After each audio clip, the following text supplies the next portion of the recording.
Welcome to Inside Auto Podcast, where we feature everyone and anyone you'd want to talk to in and out of the automotive industry. Ilana Shabdai here, host of Inside Auto Podcast, where we interview top dealers, GMs, marketers, entrepreneurs, and thought leaders in and out of the automotive industry. And before we introduce today's guest, this episode is sponsored by Autoweek.com. The Autoweek platform is built on a technology so powerful that it allows you to market, sell, and service cars as you would in the real world at scale and online, making one-to-one matches between shoppers and inventory. Autoweek is the only platform that is powered by scale, speed, and specificity to change the way dealers do marketing.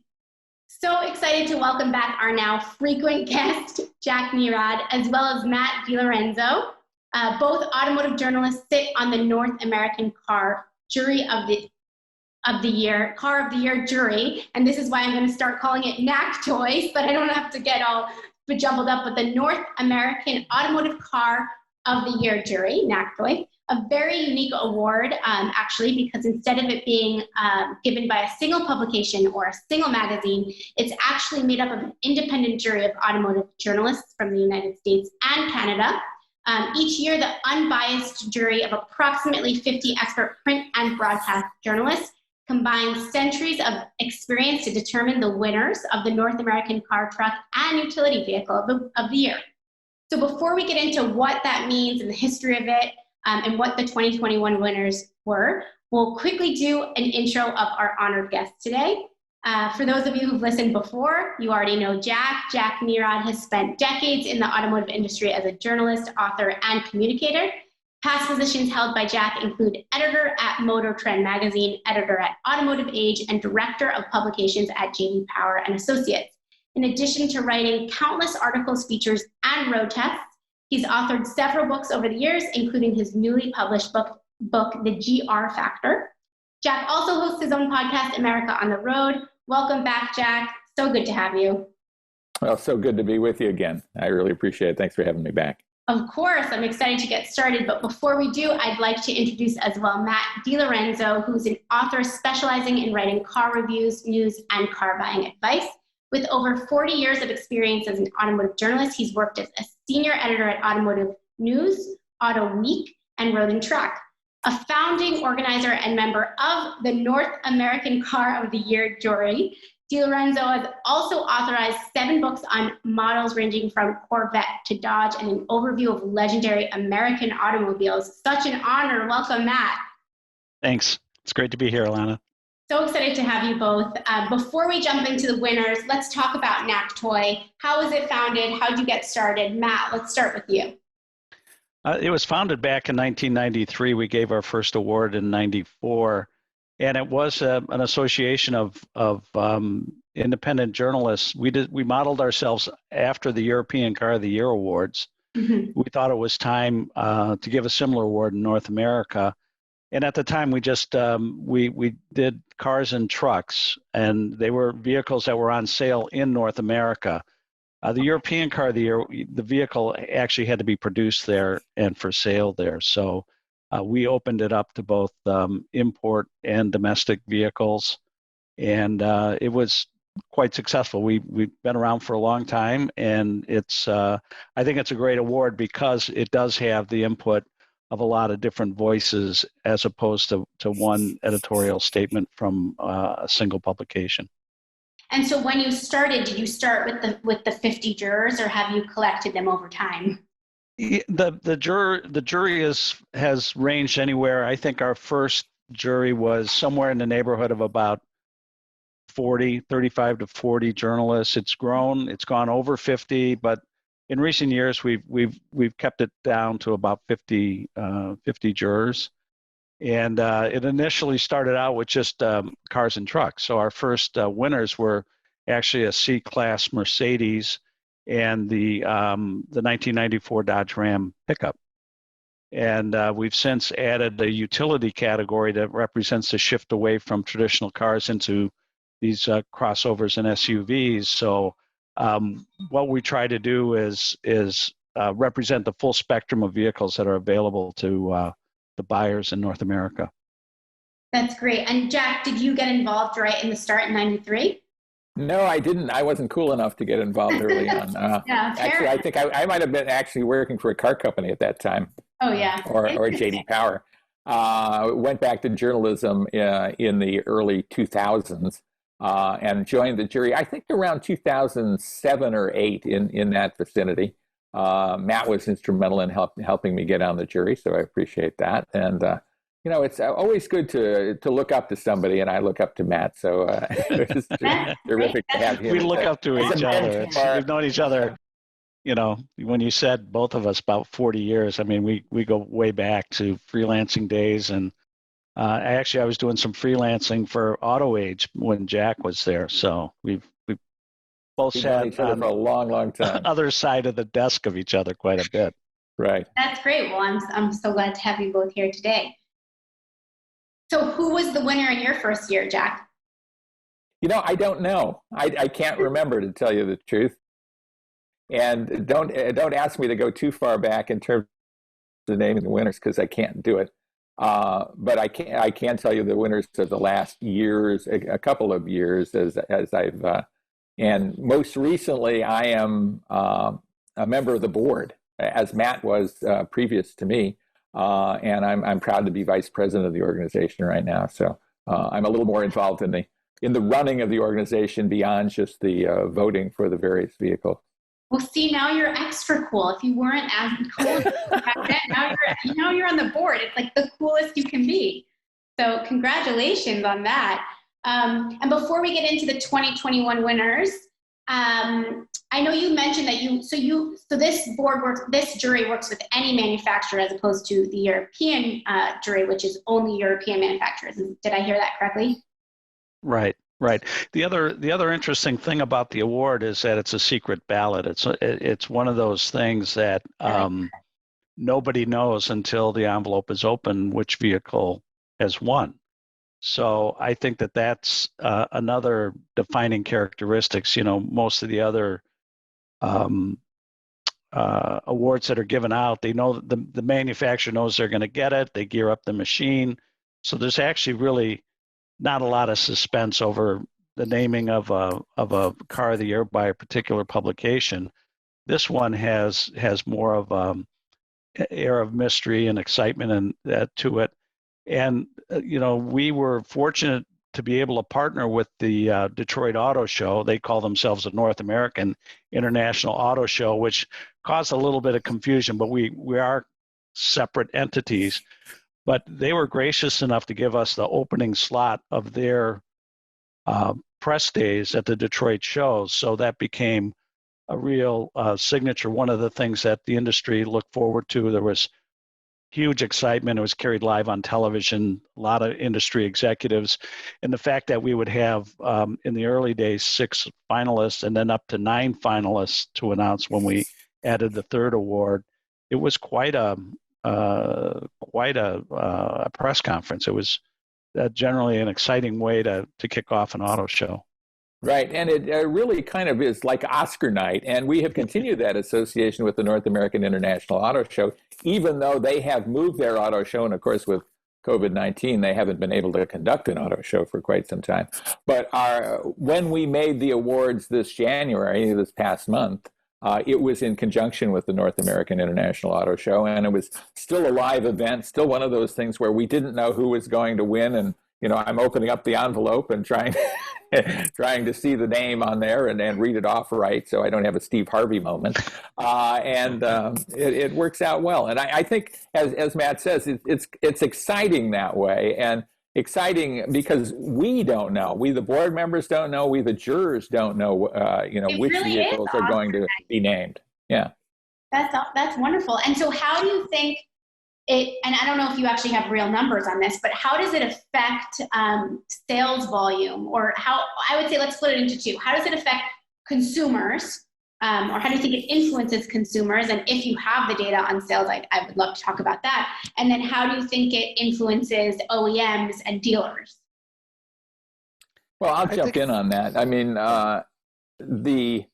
it's obvious that it has an effect. And I think the fact that we're 50 independent journalists, it's not a magazine giving an award, and I was intimately involved in the Motor Trend Car of the Year award, so I'm not knocking them. But it's not one organization with maybe an ulterior motive giving an award. It is a combination of esteemed journalists from both Canada and the United States giving an award, and I think consumers respect that and pay attention to it. And Matt, you probably want to talk about how it affects the OEMs and how the award is used. Well, I think it's important because there's so many competitors out there, and the market. There's a lot of really good vehicles on the market today. There are truly, well, there may be a couple, but there are truly no bad cars for sale these days. The quality has made tremendous strides. They're backed by really long warranties. So it's difficult to stand out in the crowd. And I think the manufacturers look for accolades like these to distinguish themselves from the competition. Mm-hmm. And there's only one North American car, truck, or utility of the year. So I think it's a very coveted award. And as Jack pointed out, the fact that it comes from a jury of 50 independent journalists carries that much more weight.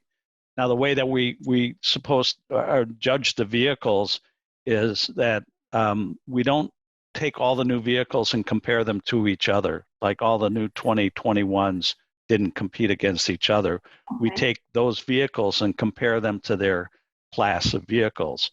Hmm. So, in the let's say in the truck realm, it's a pickup truck. We compare a full-size pickup against its full-size competition, not a full-size pickup against a mid-size. Same thing with cars, same thing with the utilities. And what we look for are the types of technologies and features that have a lot of meaning to consumers. Safety features, convenience features, the latest in technology in terms of wireless connectivity, that sort of thing. So it really is an award that's uniquely tailored to the vehicle as it competes in the marketplace. Interesting. Okay, great. So let's talk about the 2021 winners.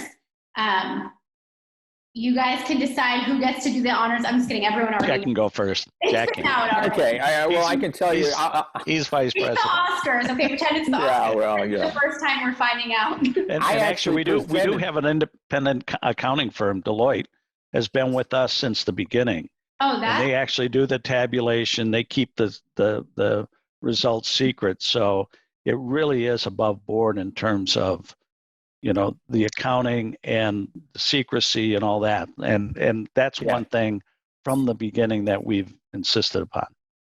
I mean, we get a sealed envelope from Deloitte, and there I am on camera struggling to open that sealed envelope, and then I actually made the truck award this year, so I was quite honored to be able to do that. The North American Truck of the Year is the Ford F-150.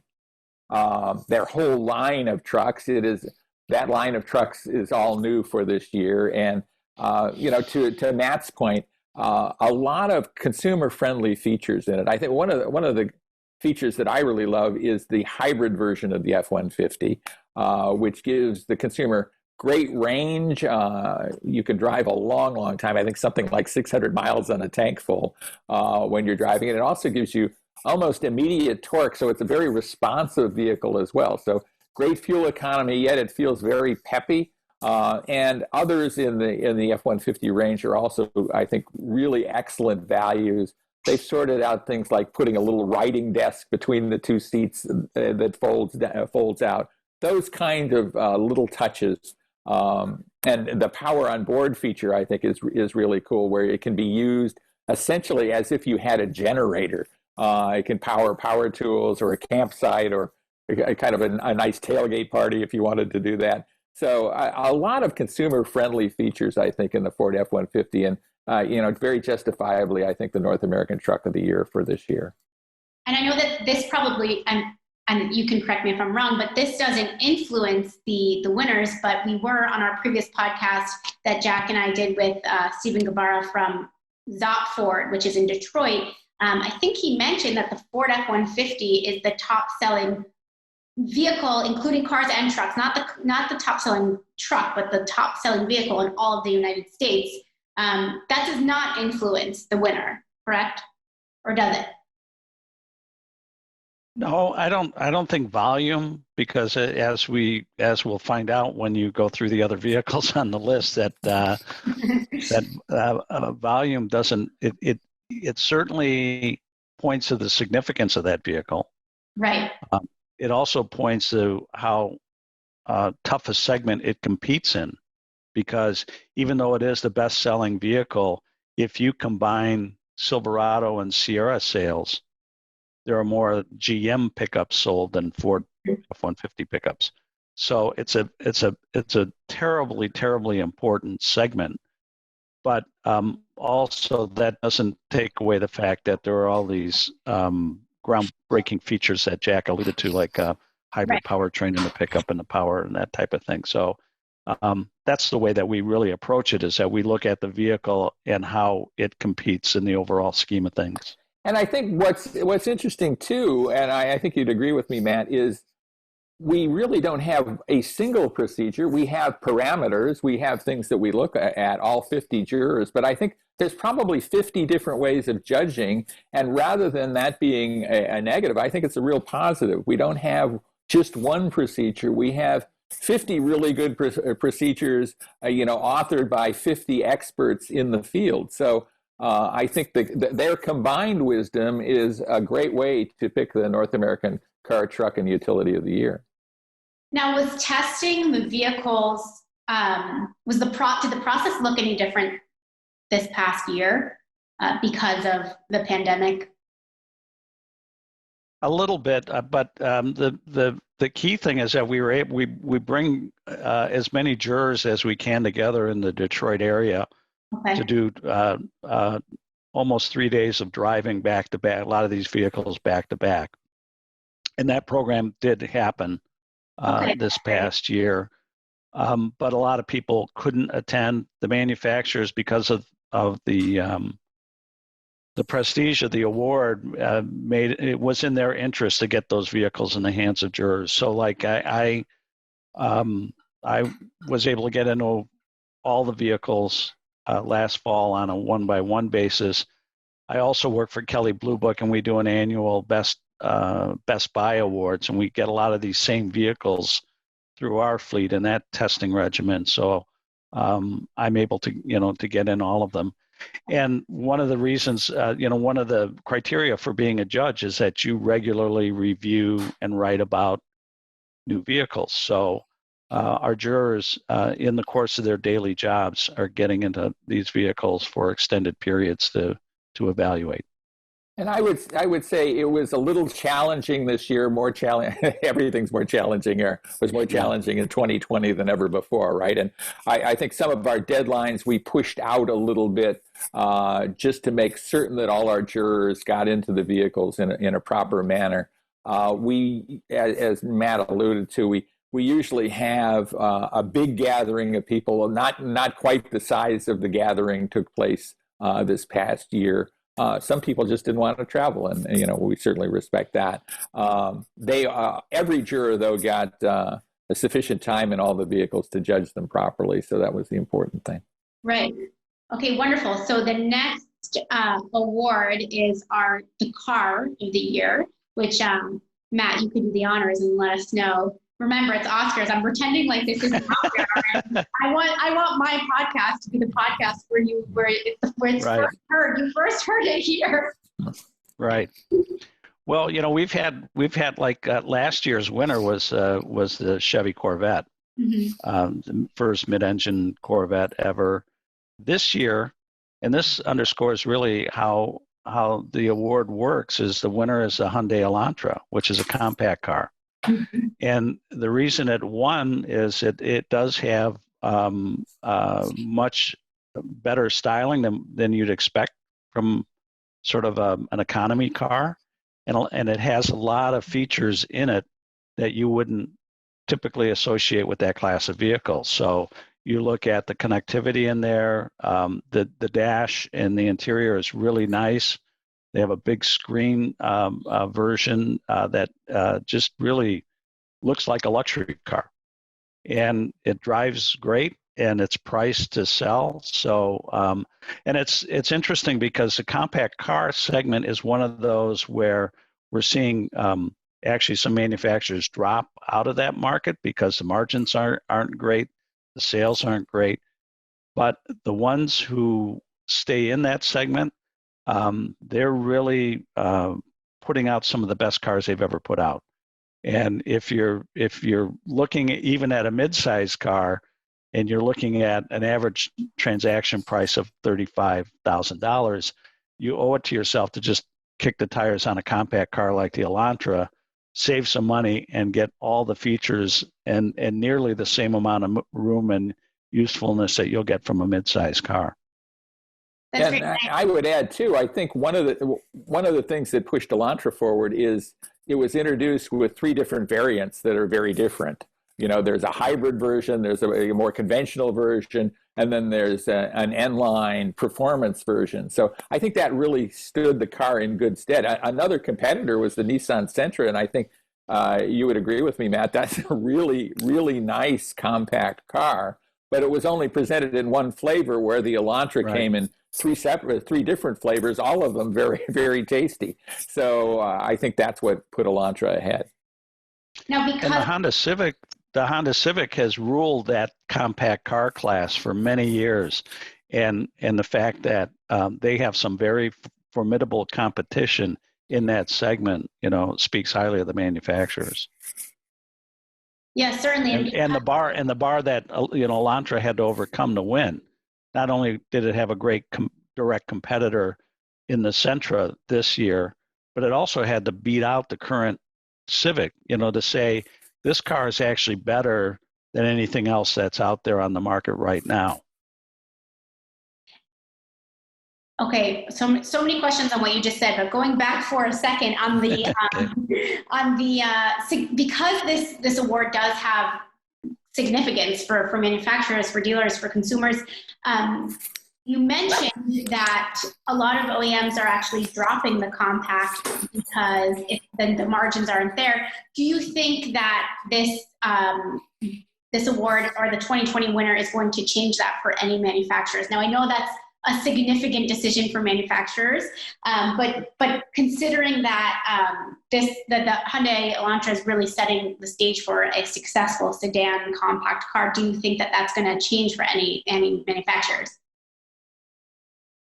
I don't think it's going to change that much, because I think if manufacturers are building compact cars for other markets and compact sedans for other markets, it makes some sense to bring them in here. I mean, we've had some, General Motors is, I guess, a perfect example, Ford Motor Company too, who are building those vehicles elsewhere, certainly, and have good compact vehicles, and yet drop them in the United States. So there's some precedent for that, but I don't think we're going to see too much more attrition among compact cars.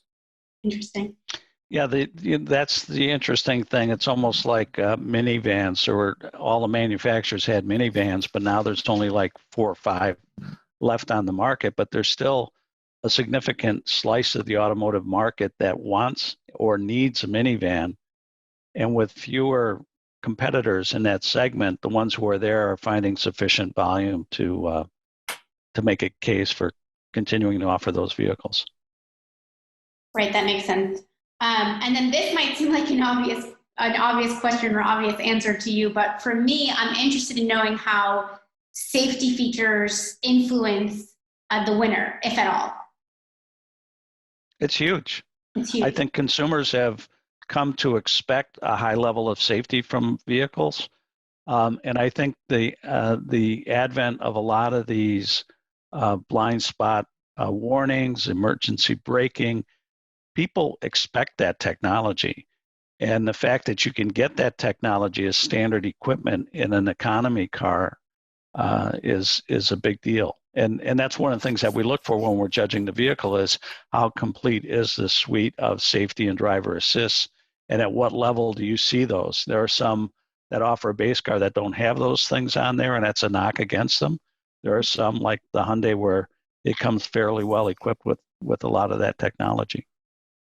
Yeah, I think the thing that is important too is our awards are for consumers. We're not an enthusiast award. We're not like a car and driver 10 best or something like that, designed for enthusiast drivers. We're designed for every driver out there. And for truck drivers, we have the truck of the year. For those who drive cars, car of the year. And then for utilities and a giant segment these days, we have the utility of the year as well. And it's designed to help consumers make good decisions. Wonderful. And lastly, so that we have enough time to talk about it, the utility winner of 2021. Let's take it away, Jack. Let's it is. It's one of the most interesting vehicles I think we've tested and named as any of the year for North American in a long time. It's the Ford Mustang Mach-E. You don't think of Mustang as a utility. Right. Number one, and so you have that going. And then it's an all-electric vehicle. It is really a game changer, I think, for Ford Motor Company, a game changer for how people will think about that brand. And certainly you think about the Mustang brand, which is an icon for Ford. So just a lot going on with it. And I think many of us were skeptical going in. Is this a Mustang? Does this make any sense? And I think they changed our minds. If we were skeptical, I was certainly convinced that this is a really good car and absolutely worthy of being named Utility of the Year. And did it feel like driving a Mustang?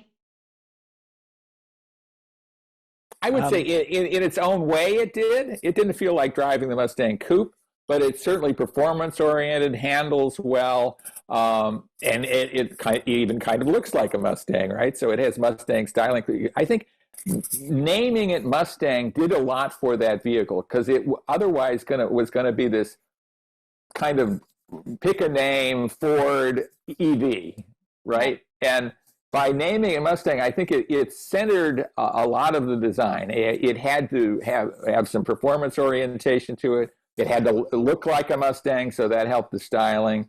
It really had to deliver in a lot of areas in a different way, I think, than if it had not been named Mustang. So I think Mustang was critical to its success. Yeah, I agree. I think that, if you go back and you look at the Mustang's origins, it basically was an economy car that had a racy-looking two-door coupe body slapped on it and sold at an affordable price. So history is sort of repeating itself in that, a crossover segment, SUV segment, has a certain idea of what those vehicles should look like and how they perform. And Ford reaches back into its catalog and pulls out Mustang, which has its own set of, expectations or warm, fuzzy feelings on the part of people who like the design.